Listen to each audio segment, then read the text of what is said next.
सो है climate change का हमारा ये 4th वीडियो रहेगा और मोस्टली हम इन 4 वीडियोस में क्लाइमेट चेंज ख़त्म कर देंगे। सो कुछ लेफ़्ट ओवर टॉपिक्स है वो ख़त्म करते हैं आज, इसी के साथ हमारा क्लाइमेट चेंज आज ख़त्म हो जाएगा। तो सबसे पहले आज हम पढ़ेंगे कार्बन सिंक के बारे में, देन हम पढ़ेंगे कार्बन क्रेडिट के बारे में, कार्बन ऑफसेटिंग के बारे में एंड कार्बन टैक्स के बारे में। ये हमारे आज 4 टॉपिक्स रहेंगे। पहली चीज़ें हम ये कवर करेंगे। नेक्स्ट चीज़ हम कवर करेंगे आज, एक तो हम करेंगे Vienna convention, then Montreal protocol and then Kigali amendment to Montreal protocol. ठीक है, ये हमारा वीडियो का कोर्स रहेगा आज। ठीक है, तो सबसे पहले टॉपिक से स्टार्ट करते हैं। क्या नाम है? Carbon sink. तो सेम, अगर कोई ये वीडियो पहली बार देख रहा है, ये सीरीज़ की जो भी इन्वायरमेंट सीरीज़ की जो क्लाइमेट चेंज की वीडियो अगर कोई पहली बार देख रहा है तो वो क्या करे, सबसे पहले फर्स्ट सेकंड थर्ड वीडियो देख के आए, क्योंकि उसको थोड़ा सा कनेक्शन फील होगा तो ही वो कर पाएगा। और ये चारों वीडियोस ऑलमोस्ट 35 मिनट्स की है, तो आप अप्रोक्सीमेटली बोल सकते हो 2 घंटे 10 मिनट या 2 घंटे 20 मिनट में पूरा क्लाइमेट चेंज मैंने आपको पढ़ा दिया है। और आपको जो मैंने टॉपिक्स बताए हैं आपको क्लाइमेट चेंज के लिए बस वही टॉपिक्स करने हैं। ठीक है, और मेरी पूरी सीरीज़ मैक्सिमम 15 वीडियोज़ का रहेगी, इन्वायरमेंट सीरीज़। बस इसी तरह से पढ़ो, वीडियो देख रहे हो, नेक्स्ट काम आपको क्या करना है, उसके बाद अपनी बुक खोलनी है, कोर बुक, उसको एक बार देखो और वहाँ से जो इम्पोर्टेंट जो मैंने पढ़ाया आप वो सब पढ़ लो। उसके अलावा आपको कुछ और पढ़ने की ज़रूरत नहीं है। ठीक है, और करंट अफेयर्स के साथ अपडेट करते रहो। तो सबसे पहले बात करते हैं कार्बन सिंक की। ठीक है, सबसे पहले एक होता है ब्लैक कार्बन और दूसरा होता है ब्राउन कार्बन। ये मैंने कल पढ़ाया था आपको इसके बारे में। ठीक है, ये दोनों कार्बन मैंने आपको कल पढ़ाए थे। और ये जो दोनों कार्बन होते हैं इनको हम बोलते हैं ग्रीन हाउस गैसेस। ठीक है, इन दोनों कार्बन को बोलते हैं ग्रीन हाउस गैसेस। बट कुछ कार्बन ऐसे होते हैं, जैसे एग्जांपल देते हैं ग्रीन कार्बन, जो आज हम पढ़ने वाले हैं, ग्रीन कार्बन और ब्लू कार्बन। ये कुछ कार्बन ऐसे हैं जो सीक्वेस्ट्रेशन की तरह काम करते हैं ग्रीन हाउस गैसेस का। सीक्वेस्ट्रेशन हमने पढ़ लिया था, क्या सीक्वेस्ट्रेशन क्या होता है। सीक्वेस्ट्रेशन को लेमन लैंग्वेज में कंसेप्ट, कार्बन सीक्वेस्ट्रेशन का कंसेप्ट तो बहुत लंबा है। लेमन लैंग्वेज में समझना चाहे सीक्वेस्ट्रेशन क्या होता है, कि हमें एटमॉस्फेयर में से कार्बन डाइऑक्साइड निकालनी है, दैट इज सीक्वेस्ट्रेशन। ठीक है, तो ग्रीन हाउस गैसेस को अगर हमको एटमॉस्फेयर से बाहर निकालना है तो ये कहीं ना कहीं हमारा यूज में आते हैं, that is green carbon and blue carbon. ये ब्लू कार्बन को देख के आपको ये तो दिमाग में आ गया होगा, हाँ ये यूपीएससी प्रीलिम्स में आया था, शायद से 21 में, ये पता नहीं 22 में आया था प्रीलिम्स में, और पूछा गया था ब्लू कार्बन क्या होता है। ठीक है, अब पढ़ते हैं green carbon and blue carbon के लिए। सेम, मैं पूरा थ्योरी नहीं लिखवाने वाला, सिंपल समझाऊंगा। ग्रीन कार्बन क्या होता है, देखो प्लांट्स जो होते हैं, प्लांट्स क्या करते हैं, फोटोसिंथेसिस करते हैं। ठीक है, ये समझाने की जरूरत तो नहीं है मेरे को, फोटोसिंथेसिस करते हैं। फोटोसिंथेसिस में क्या करते हैं, सनलाइट लेते हैं, फिर उसको दूसरी एनर्जी में चेंज करते हैं। उसके बाद क्या होता है, देन प्लांट्स एनर्जी के लिए हमारे से कार्बन डाइऑक्साइड लेते हैं और एक्सक्रीट आउट में क्या करते हैं वो लोग, ऑक्सीजन एक्सक्रीट आउट करते हैं। जैसे ह्यूमन बींग्स इनटेक क्या करते हैं, ऑक्सीजन इनटेक करते हैं, और हम लोग एक्सक्रीट क्या करते हैं, हम लोग एक्सहेल क्या करते हैं, कार्बन डाइऑक्साइड करते हैं। ठीक है, तो इसी तरह से जब हमने बात करी ग्रीन कार्बन की, इसमें क्या होता है, प्लांट जो फोटोसिंथेसिस करते हैं। ठीक है, तो मैंने आपको कल पढ़ाया था, जब हम टेरेस्ट्रियल सीक्वेस्ट्रेशन के बारे में पढ़ रहे थे, मैंने आपको बताया था कि सॉइल या कुछ जो फॉरेस्ट हैं, ठीक है, या ट्रीज हैं, ये सब टेरेस्ट्रियल सीक्वेस्ट्रेशन का काम करती है।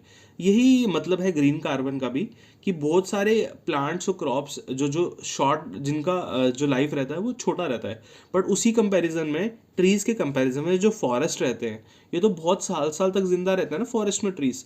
तो क्या होता है, कहीं ना कहीं ये जो फॉरेस्ट है ये एक ग्रीन हाउस गैसेस का सीक्वेस्ट्रेशन की तरह काम करता है। ग्रीन हाउस गैस मैंने आपको बताया था, जब हमने कल या परसों ही पढ़ा था ग्रीन हाउस गैसेस, उसमें मैंने बताया था कार्बन डाइऑक्साइड हमारे एटमॉस्फेयर में 60% है।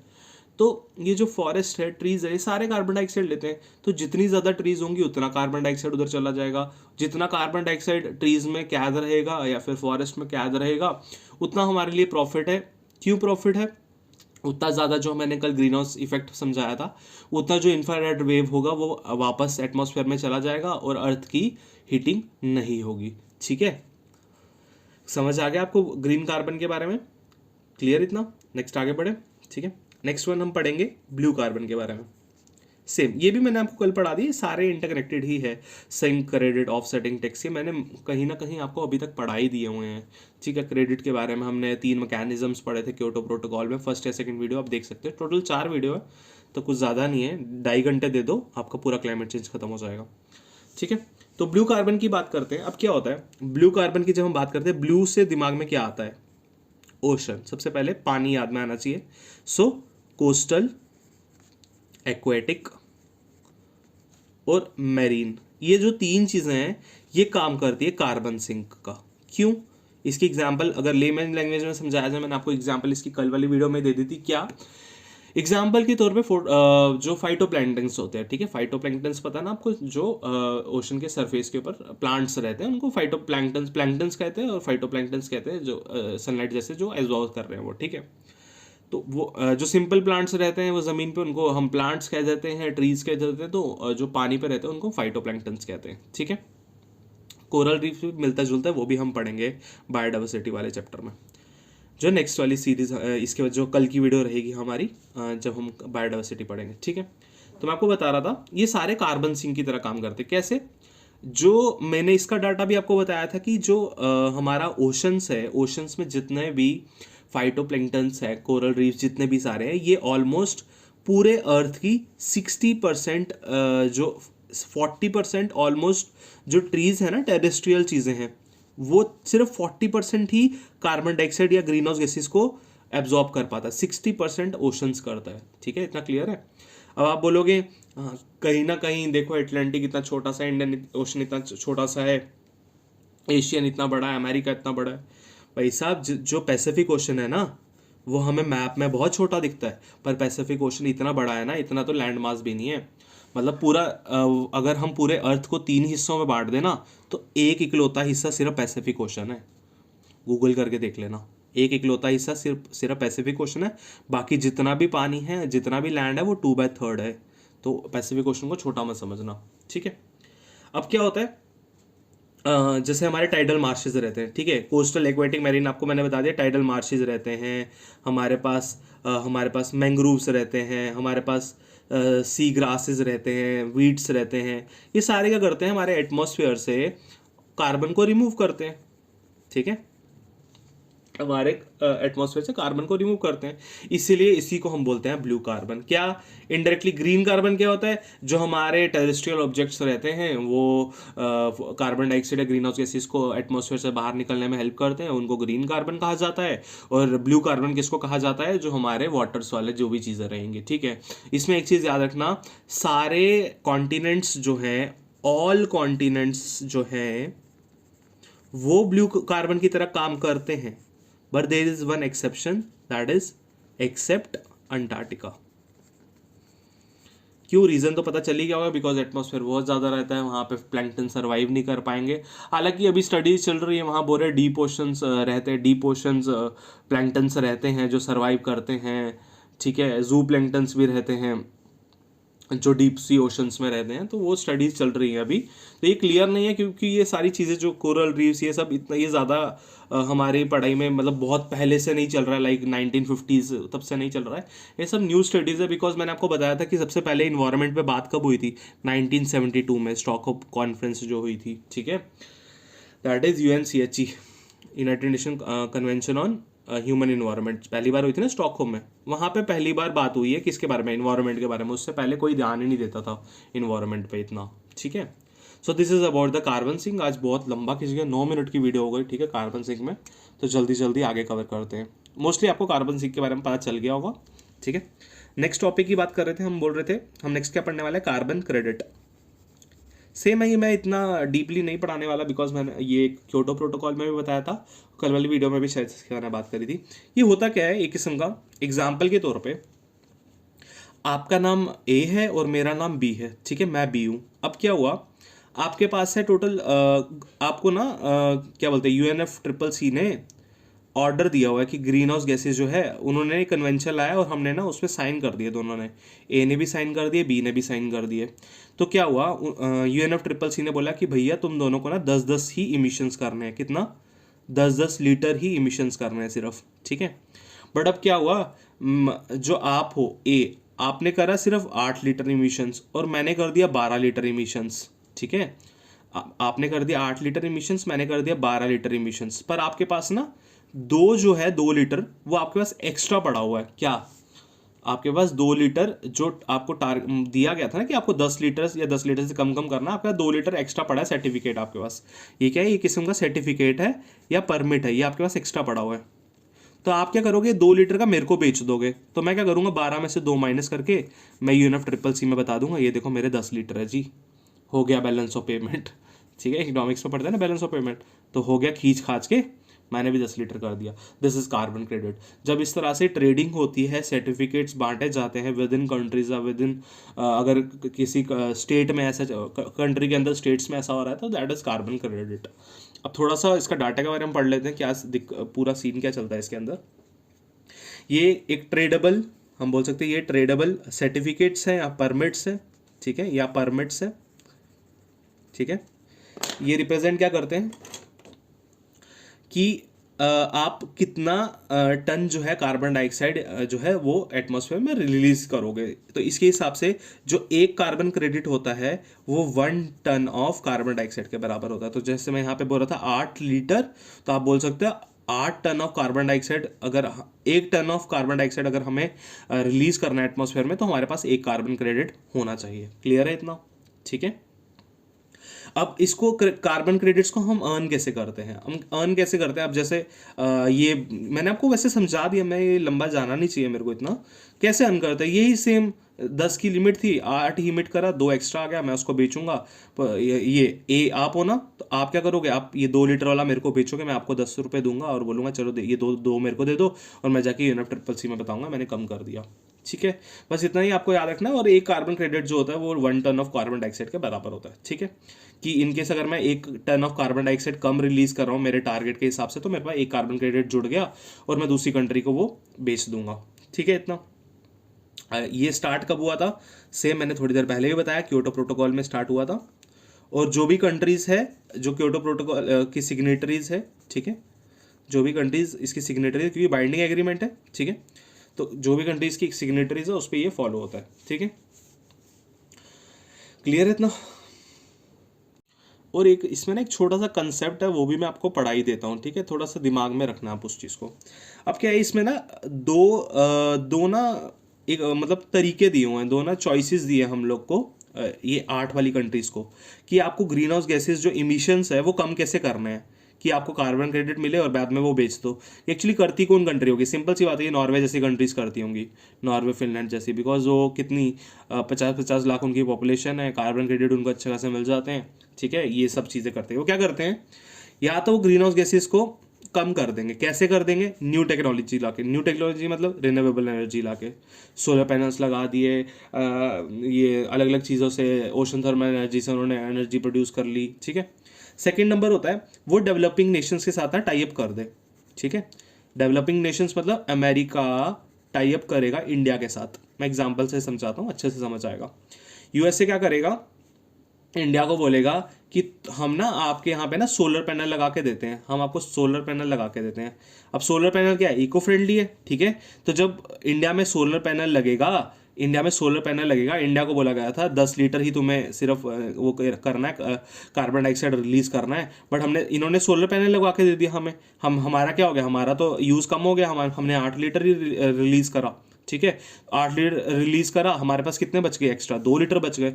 अब ये क्या 2 लीटर क्या हो गए हमारे, ये हमने क्रेडिट्स अर्न कर लिए। तो ये जब हमने क्रेडिट्स अर्न कर लिए तो हम क्या करेंगे, ये क्रेडिट्स को यूएसए को बेच देंगे। हम एक किस्म का बाइंड हो जाएंगे कि हमें उनको बेचना है। पर इस बाइंड में ना एक चीज़ है, हमें ये बाइंडिंग कुछ नहीं है कि उसको हम 100% बेचें कि नहीं। तो ये हमारी मर्जी है कि हम उसको 50% बेचें या 70% बेचें, ये हमारे ऊपर डिपेंडेंट है, ठीक है।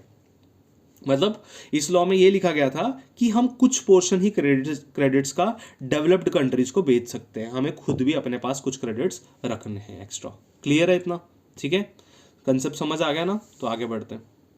और जनरल नॉलेज टाइप कुछ अगर याद रखना है तो MCX जो है एशिया की पहली एक्सचेंज बनी है जहाँ पे कार्बन क्रेडिट्स जो होते हैं वो एक्सचेंज होते हैं। ये किस्म की that is multiple commodity exchange है, ठीक है, MCX, ठीक है। Now next move towards the next topic that is carbon offsetting. Same मिलता जुलता टॉपिक है, बट थोड़ा सा बदल के है, तो समझ लो, ठीक है। ईजी है, मतलब ये एक्चुअली में ना जब आप पढ़ोगे ना आपको कन्फ्यूजन रहेगा, बिकॉज ये सारा तो मोस्टली जब मैंने भी पढ़ा था मेरे को भी कन्फ्यूजन आता, मैं भी टीचर्स की हेल्प लेता था यूट्यूब से, पर अब बहुत डाइवर्स हो जाता है यूट्यूब, ठीक है, हर एक छोटे छोटे टॉपिक के लिए एक एक वीडियो देखना, ठीक है। तो कार्बन ऑफसेटिंग की बात करते हैं। कार्बन ऑफसेटिंग में क्या होता है, सिंपल क्रेडिट्स ही होंगे, क्रेडिट्स मिलने का तरीका चेंज हो जाएगा। क्रेडिट्स हमें इसमें क्या, देखो कार्बन क्रेडिट में क्या होता था कि हमने ना हमने क्रेडिट्स बेच दिए बिकॉज हमारे पास हमने कम रिलीज करा था ऑक्सीजन, हमने कार्बन डाइऑक्साइड कम रिलीज करा था, ठीक है। ये होता था किसमें, कार्बन क्रेडिट सिस्टम में। कार्बन ऑफसेटिंग में क्या होता है कि हमने जो रिलीज करा ना, ये हमने अगर कम रिलीज करा ना तो वो मतलब हमारा कोटा था 10, एग्जाम्पल पे समझाता हूँ, हमारा कोटा है 10 का, ठीक है। अब हमने टोटल 6 रिलीज करे, ठीक है, 6 रिलीज करे, टोटल हमने 4 का काटा हुआ हमारे पास, ठीक है, 4 का काटा हुआ। अब क्या हुआ, हम इसमें से -4, अगर हमें इसमें से -2, मतलब हमारे पास 4 का काटा हुआ, मतलब 4 हमने उनको नहीं दिए, मतलब 4 हमारे पास हमने यूज कार्बन डाइऑक्साइड में नहीं करे, मतलब 2 और 2, ठीक है। ये वाले जो 2 है ना, ये हम दे देंगे यूएसए वालों को, और ये वाले 2 को यूज ही नहीं करेंगे, मतलब ये हमने कार्बन डाइऑक्साइड एटमॉस्फेयर में कम कर दी। क्यों, 10 का टारगेट था, हमने 6 यूज करे, हमारे पास 4 बचे, हमने 4 में से 2 यूएसए को दे दिए और 2 हमने यूज ही नहीं करे, ना ही किसी को बेचे और ना ही यूज करे, मतलब इनडायरेक्टली हमने एटमॉस्फेयर में से इतनी कार्बन डाइऑक्साइड कम कर दी। तो कार्बन ऑफसेटिंग में क्या होता है कि हम कार्बन डाइऑक्साइड एटमॉस्फेयर में कम कर देते हैं। क्लियर है इतना, ठीक है। थोड़ा सा कंफ्यूजिंग है, थोड़ा सा आगे पढ़ेंगे क्लियर हो जाएगा, कंफ्यूजिंग लग रहा होगा थोड़ा सा आपको। तो क्या होता है, ग्रीन हाउस गैसेज इमिशंस कम करो, ठीक है, ग्रीन हाउस गैसेज इमिशंस कम करो। कैसे करो, रिन्यूएबल एनर्जी की वजह से करो, फॉसिल फ्यूल्स को कम यूज़ करो, फॉसिल फ्यूल्स वाली जो पावर्ड एनर्जी रहती है ना उनको कम यूज़ करो, ठीक है। ये जैसे मैंने आपको बताया कि वो होता था 1 टन ऑफ कार्बन डाइऑक्साइड, ये मेट्रिक टन्स में होता है, इसका जो बिजनेस रहता है ना ये मेट्रिक टन्स में बिकते हैं, ठीक है, सोल्ड मार्केट में मेट्रिक टन्स के हिसाब से। प्लस इसका जो मैंने आपको ये समझाया ना 2 वाला, इसका मैं एक स्टेटमेंट लिखवाता हूँ आपको, buying 1 ton of carbon offsetting is equal to 1 less ton of carbon dioxide. आई समझ, अगर 1 टन की कार्बन ऑफसेटिंग हो रही है, मतलब 1 टन का कार्बन डाइऑक्साइड, मैंने 2 का एग्जांपल दिया, 2 टन का कार्बन डाइऑक्साइड जा रहा है यूएसए को, हमारा क्रेडिट एक किस्म का, ठीक है। तो हमने 2 less ton of carbon dioxide भी रिलीज करा एटमॉस्फेयर में, मतलब हमने 2 टन का हमने कम रिलीज करा कार्बन डाइऑक्साइड, मतलब इनडायरेक्टली हमने 4 का करा, जितना हम बेच रहे हैं उतना हम कम भी कर रहे हैं। ये नहीं कि हम जैसे कार्बन क्रेडिट में हो रहा था 10 हो रहा था, 8 हो रहा था और 2 हम बेच रहे थे और हम 8 पूरा यूज़ कर रहे थे, ठीक है। तो ये दोनों में डिफरेंस है, तो लोगों को कन्फ्यूजन रहेगा इसमें, बट कुछ नहीं, मैंने ईजीएस्ट वे में समझा दिया आपको। लास्ट टॉपिक पढ़ते हैं, फिर उसके बाद बढ़ेंगे अपना Veena convention, Montreal Kigali amendment पे, दैट इज कार्बन टैक्स। कुछ नहीं है, ज़्यादा कुछ नहीं है, एक लाइन लिखवाता हूँ आपको मैं। ये ऐसा टैक्स है जो किस पे बेस्ड होगा, amount of carbon contained in a fuel, ठीक है, समझाता हूँ। अब क्या होता है, कुछ कुछ फैक्ट्रीज या कुछ कुछ ऐसा इंडस्ट्रीज जो रहती हैं वो ना कार्बन डाइऑक्साइड बहुत ज़्यादा एटमॉस्फेयर में बढ़वा देती हैं, ठीक है, बहुत सारी इमिशंस करती हैं। तो क्या गवर्नमेंट क्या करती है कि तुमने जितना भी गुड्स या सर्विसेज जितनी भी प्रोवाइड करी है और उन प्रोवाइड करने के टाइम पे जितना भी तुमने कार्बन इमिशंस करे हैं, ठीक है, जितने भी तुमने कार्बन इमिशंस करे हैं, ठीक है, उन कार्बन इमिशंस का भैया तुम टैक्स दो, ठीक है। तुमने अपना फ़ायदा तो कर लिया, बट इन्वायरमेंट को तो तुमने धोखा दिया ना, इन्वायरमेंट तो तुमने ख़राब किया ना, तो उस पर टैक्स दो। This is about the carbon tax. So now this is about the climate change, और लेट्स मूव टुवर्ड्स कुछ छोटे से टॉपिक्स है, इंपॉर्टेंट है तो पढ़ लेते हैं वो, ठीक है, आगे बढ़ते हैं। सो थोड़ा सा बता देता हूँ आपको, इसका थोड़ा सा जो जनरल नॉलेज रहेगा। एक हो गया, हम पढ़ेंगे वीना कन्वेंशन, एक हम पढ़ेंगे मॉनिटरी प्रोटोकॉल, एक हम पढ़ेंगे किगाली एग्रीमेंट, ठीक है। ये तीनों जो है एटमॉस्फेयर के रिलेटेड है, इसलिए मैं क्लाइमेट चेंज में पढ़ा रहा हूँ, ठीक है। अब ये इसमें ये आया था 1985 में अडॉप्ट हुआ था, एक्चुअली में फोर्स में आया था ये 1988 में, ठीक है। मॉन्ट्रियल प्रोटोकॉल की बात करेंगे 1987 में ओपन हुआ था, उसके बाद फोर्स में आया था 1989 में। किगाली एग्रीमेंट की बात करें 2016 में आया था। किगाली एग्रीमेंट या बोल सकते हैं किगाली अमेंडमेंट है किसका, मॉन्ट्रियल प्रोटोकॉल का। मतलब ये कन्वेंशन आया था जो कि, रुको मैं आगे बढ़ाता हूँ पहले, ठीक है। ये इतना क्लियर हो गया। अब इंडिया ने कब रेटिफाई करा वो पढ़ लेंगे सबसे पहले, क्योंकि वो हमारे लिए इंपॉर्टेंट हो जाता है। इंडिया ने वीना कन्वेंशन है वो 1991 में रेटिफाई करा, मॉन्ट्रियल प्रोटोकॉल है 1992 में रेटिफाई करा, और किगाली ने 2016-2017 में ही कर दिया था, ठीक है। अब ये वाला जो है लीगली बाइंडिंग नहीं है, ये वाला जो है लीगली बाइंडिंग है, और ये वाला जो है लीगली बाइंडिंग है। क्लियर इतना, ठीक है। ये कुछ बेसिक हो गया। अब एक एक करके थोड़ा थोड़ा सबके बारे में पढ़ते हैं, ठीक है। सबसे पहले बात करेंगे हम लोग वीना कन्वेंशन के बारे में। मैक्सिमम जिस तरह से एमसीक्यूज बनेंगे ना, अगर 3 ऑप्शंस आएंगे, इसमें से आप एक तो आंसर आपको इन्हीं 4 लाइनों में से मिल जाएगा कि फोर्स में कब आया, इंडिया ने कब रेटिफाई करा है, इंडिया ने रेटिफाई करा भी है कि नहीं करा है, और लीगली बाइंडिंग है कि नहीं है, ठीक है। अब वीना कन्वेंशन में एक्चुअली में पहली बार बात करी गई थी ओजोन लेयर की प्रोटेक्शन के बारे में, ठीक है। वीना कन्वेंशन हुआ था 1985 में, उसमें सबसे पहले बात करी गई थी ओजोन लेयर की, किसके बारे में, प्रोटेक्शन के बारे में। ये वीना कन्वेंशन के बाद ही, अगर आपको याद होगा, इन्वायरमेंट प्रोटेक्शन एक्ट है ना, कब आया वो, 1986 में। वीना कन्वेंशन के नेक्स्ट ईयर ही आया था। इसके साथ कनेक्शन नहीं है, बस मैं आपको ईयर याद करवा रहा हूँ कि आप यूज़ कर सको इसको। तो सबसे पहले ओजोन लेयर की प्रोटेक्शन के बारे में बात करी गई थी वीना कन्वेंशन में, ठीक है, ठीक है। अब इसमें बात क्या करी गई थी, इसमें बात करी गई थी, ये किस्म का इंटरनेशनल एफर्ट था कि हम लोग क्या कर सकें, हम ओजोन लेयर को प्रोटेक्ट कर सके। ओजोन लेयर को प्रोटेक्ट करें, बट ये लीगली बाइंडिंग नहीं था, तो इसको ज़्यादा ना फॉलो नहीं करा गया, ठीक है।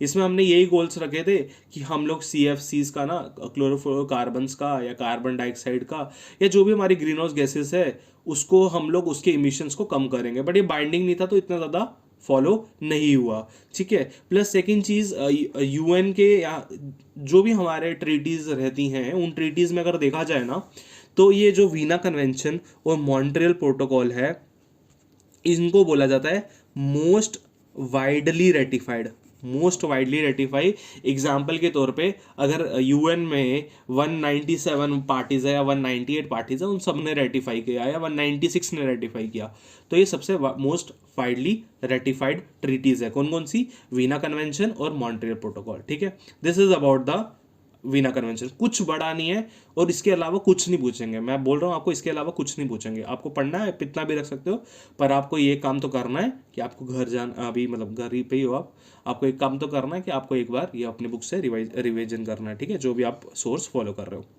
बात करते हैं मॉन्ट्रियल प्रोटोकॉल की। मॉन्ट्रियल प्रोटोकॉल में क्या है, अब इसमें बोला गया सबसे पहले, ये तो एक सबसे पहले लीगली बाइंडिंग था, ठीक है। लीगली बाइंडिंग हो गया, इसका मतलब कुछ ना कुछ इसका इफेक्ट तो एटमॉस्फेयर पे पड़ेगा, और इसकी जो पार्टीज, जो कंट्रीज जिन्होंने रेटिफाई करा, उसमें कुछ ना कुछ इफेक्ट तो पड़ेगा, ठीक है।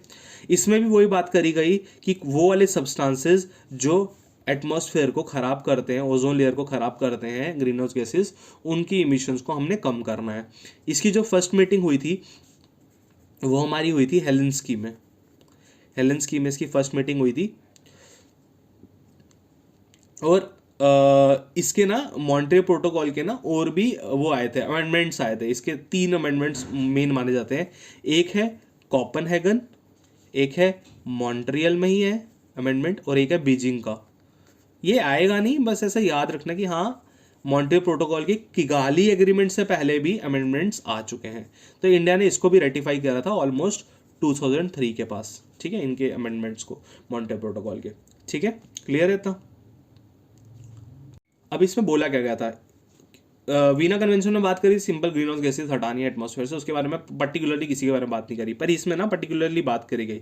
इन्होंने बोला जो क्लोरोफ्लोरोकार्बन्स रहते हैं, फ्लोरोकार्बन, दैट इज CFCs जो रहते हैं, CFCs कहाँ से निकलते हैं, मोस्टली ये जो मॉन्ट्रियल प्रोटोकॉल है ये CFCs के रिलेटेड है।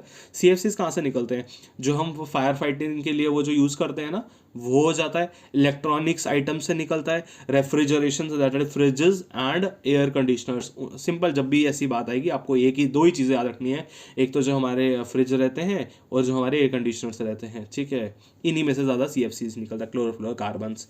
इसमें वही बात करी गई कि जो क्लोरोफ्लोरोकार्बन्स है या फ्लोरोकार्बन्स है या ब्रोमोहाइड्रोकार्बन्स है, ठीक है, ये जो भी CFCs, ये सब जो चीज़ें हैं, इनको हमें एक्चुअली में बैन करना है। बैन इन द सेंस, इसमें बैन ही बोलो आप, इन द सेंस कि इसकी इमिशंस को हमें एटमॉस्फेयर में कम करना है और हम लोग को प्रमोट करना है ये वाली ग्रीन हाउस गैसेस को किसके साथ, हाइड्रोफ्लोरोकार्बन्स के साथ, हाइड्रोफ्लोरोकार्बन के साथ रिप्लेस करना है। हालांकि उस टाइम भी थोड़ी बहुत नॉलेज थी कि कहीं ना कहीं हाइड्रोफ्लोरोकार्बन्स भी ग्रीन हाउस गैस ही है, हाइड्रोफ्लोरोकार्बन्स भी ग्रीन हाउस गैस ही है, पर इसमें यही बोला गया कि हम लोग को ना इन चीज़ों को चेंज करके हाइड्रोफ्लोरोकार्बन्स का यूज़ करना है। और एंड में ये जो गलती थी ना इनकी कि हमें हाइड्रोफ्लोरोकार्बन्स को यूज़ करना है, ये आ जाके किगाली एग्रीमेंट में इन्होंने सही कर दी। किगाली एग्रीमेंट में आपको इतना तो समझ आ गया अब क्या हुआ होगा। किगाली एग्रीमेंट में यही हुआ, इन्होंने बोला जो हमने गलती करी ना मॉन्ट्रियल प्रोटोकॉल में, कि हमने क्या बोला, हम हाइड्रोफ्लोरोकार्बन्स यूज़ करेंगे किसकी जगह, CFCs इनकी सबकी जगह पे। किगाली एग्रीमेंट में बोला कि हम HFCs को भी अब एटमॉस्फेयर से खत्म कर देंगे, ठीक है, क्लियर है इतना। This is about the Kigali agreement. क्या किया गया, वही दैट इज हाइड्रोफ्लोरोकार्बन हमें फेज आउट करना है एटमॉस्फेयर से, ठीक है। अब ये हुआ कब था, जो मॉन्ट्रियल प्रोटोकॉल हुआ था मैंने आपको बताया 1989 के करीब, और फोर्स में 1990 इंडिया ने रेटिफाई किया 1992 में, और 89 में ये फोर्स में आया था। और इसमें वही बोला गया, ये कब हुआ था, ये 28th मेंबर ऑफ पार्टीज, ठीक है, किसकी, मॉन्ट्रियल प्रोटोकॉल में जैसे 1989 में हुआ तो 90 में 1 ऐसा करके 2 3 करके, तो 28th मेंबर ऑफ पार्टीज जब हुआ था, कहाँ पे हुआ था ये हुआ था हमारा किगाली, ये जगह का नाम है कहाँ पे, रवांडा में, ठीक है, ये कैपिटल है शायद से, वहाँ पे हुआ था, या पता नहीं लार्जेस्ट सिटी है रवांडा की, वहाँ पे हुआ था, और वहाँ पे ये इसको रेटिफाई किया गया। अब किगाली एग्रीमेंट के रिलेटेड ना कुछ वो है, क्या बोलते हैं इसको, कुछ ना इम्पोर्टेंट ऐसा वो है, पॉइंट्स बोल लो या कुछ डाटा है, वो याद रखते हैं हम लोग। मैं उसको आपको सिंपलेस्ट वे में समझाने की कोशिश करता हूँ। देखो मैं ना लाइन बनाता हूँ, सबसे पहले मैंने यहाँ पे लिख दिया ग्रुप 1, यहाँ मैंने लिख दिया ग्रुप 2, यहाँ मैंने लिख दिया ग्रुप 3, ठीक है। कंट्रीज़ के टाइप्स लिख देंगे हम। कंट्रीज़ के टाइप्स में सबसे पहले आएगा डेवलप्ड, ठीक है, और जो कुछ डेवलपिंग है और कुछ डेवलपिंग से भी थोड़ा सा कम है, पिछड़े हुए देश, ठीक है, ये डेवलपिंग से थोड़ा सा ऊपर है और ये जो डेवलप्ड है, ठीक है। अब इनको क्या कहा गया, ग्रुप 1 में डेवलप्ड, ग्रुप 2 में जो डेवलपिंग और डेवलप्ड के बीच में है, और ग्रुप 3 में जो डेवलपिंग से बहुत नीचे है, ठीक है। और इंडिया को किस में रखा गया, इंडिया को डेवलपिंग से भी थोड़ा सा जो नीचे में, क्लियर इतना। अब क्या बोला गया, इन्होंने बोला कि 10% रिड्यूस करना है हम लोग को। सबसे पहले हमें ग्रीन हाउस गैसेज जो है हमारी, या ये हमारी HFC हैं, इनको हमने 10% रिड्यूस करना है। इनको ना ईयर दिए गए, डेवलप्ड कंट्रीज को बोला गया कि तुम ना 2019 तक भैया अपने ना ये HFCs को ना वो कर दो, 10% रिड्यूस कर दो। डेवलपिंग से थोड़ा सा ऊपर जो उनको बोला गया 2029, और डेवलपिंग से जो थोड़ा सा नीचे उनको बोला गया 2032। इसी तरह से इनके बेस लेवल सेट किए गए कि अगर ये 10% रिड्यूस अगर हम आपको बोल रहे करने के लिए, इसका आप बेस लेवल रहेगा कि आप इनका जैसे बेस लेवल किया गया 2011 और 13। जैसे 2011 में जितने आप इमिशंस करते थे ना, 2019 तक आपको उसमें से 10% कम कर रहे हैं। उसी हिसाब से जो इसमें देखो, इसमें हम एग्जाम्पल लेते हैं USA की, इसमें एग्जाम्पल लेते हैं चाइना की, इसमें एग्जाम्पल लेते हैं इंडिया की, ठीक है। अब आपको समझ आएगा अच्छे से। चाइना को बोला गया 2020 से लेके 22 तक, और इंडिया को बोला गया 2024 से लेके 26 तक, ठीक है। ये बेस लेवल हो गए। फिर बोला गया इनको ईयर दे गए और परसेंटेज दी गई, ठीक है। ये मैं आपको चार्ट बना रहा हूँ, आपको ये चार्ट कहीं नहीं मिलेगा, ठीक है। इनको ईयर दिया गया और परसेंटेज दी गई। US को बोला गया कि 2036 तक ना आपको 85% कम करना है अपने इमिशंस। चाइना को बोला गया 2045 तक आपको 80% कम करना है, और इंडिया को बोला गया 2047 तक आपको 85% कम करना है, ठीक है। इनको 80%, इनको 85%। कभी भी ऐसा ट्रिकी क्वेश्चन क्या पता UPSC में कभी पूछ ले, ठीक है। फिर इनको बोला गया कि आपको स्टार्ट कब से करना है, स्टार्ट कब से करना है, आज से स्टार्ट करना है, कल से स्टार्ट करना है, ठीक है, कि गाली एग्रीमेंट का ही हम बात कर रहे हैं सारी है। ग्रुप 1 यूएसए को बोला कि आज से स्टार्ट करो भैया, आज तुम अपनी कंट्री में वापस जाओगे तो आज से स्टार्ट करो। चाइना जैसी कंट्रीज को बोला तुम भी आज स्टार्ट करो। इंडिया को बोला गया कि 2028 से पहले पहले मस्ट, यहाँ पे वर्ड यूज हुआ था मस्ट, 2028 से पहले पहले आपको ये स्टार्ट करना पड़ेगा। क्लियर इतना? ये कुछ था थोड़ा सा बेसिक जो नॉलेज था, ये थोड़ा बहुत आप याद रख सकते हो, ठीक है। अब इंडिया की रिस्पेक्ट में अगर बात करें, इंडिया की रिस्पेक्ट में अगर बात करें, एक है hydro chlorofluorocarbons, that is 141B। ये कंपाउंड्स रहते हैं अलग अलग टाइप के, ठीक है। अब इसको ना इंडिया ने फेज आउट कर दिया हुआ है, क्योंकि इंडिया ने इसका जो इंपोर्ट है उसके ऊपर प्रोहिबिशन लगा दी है कि इसका इंपोर्ट हम नहीं करेंगे। इसका मैन्युफैक्चरिंग इंडस्ट्री में जो यूज़ है वो हमने बंद करवा दिया है, मैन्युफैक्चरिंग इंडस्ट्री में इसका यूज़ हमने बंद करवा दिया है, ठीक है, क्योंकि हमने इसके रिलेटेड रूल्स लाए थे, अमेंडमेंट रूल्स लाए थे 2014 में। क्लियर है इतना? सो ये रूल्स किसके अंडर है, फिर हमने इंपोर्ट प्रोहिबिशन इसके भी रूल्स हमने लाए थे, कब? अमेंडमेंट रूल्स लाए थे इसके भी 2019 में, ठीक है। क्लियर इतना? और अंडर अब ये रूल्स अगर हम ला रहे हैं कि इनको प्रोहिबिट वगैरह कर रहे हैं तो किसी एक्ट के अंदर होगा, तो एनवायरमेंट प्रोटेक्शन एक्ट 1986 के अंडर हमने करा था, ठीक है। क्लियर था? तो this is about the climate change. We are done with climate change, हमारा क्लाइमेट चेंज खत्म हो चुका है। सो कल या फिर परसों एक दिन ब्रेक लेके या फिर कल ही शायद से मैं नेक्स्ट वीडियो लाऊंगा, जो कि हमारी रहेगी बायोडाइवर्सिटी से हम नेक्स्ट स्टार्ट करेंगे। और बायोडाइवर्सिटी जो है वो थोड़ा सा हमारा लंबा जाएगा, ठीक है। सो अभी तक जुड़े हो, लाइक सब्सक्राइब कमेंट करके जाना। So thank you for tuning in.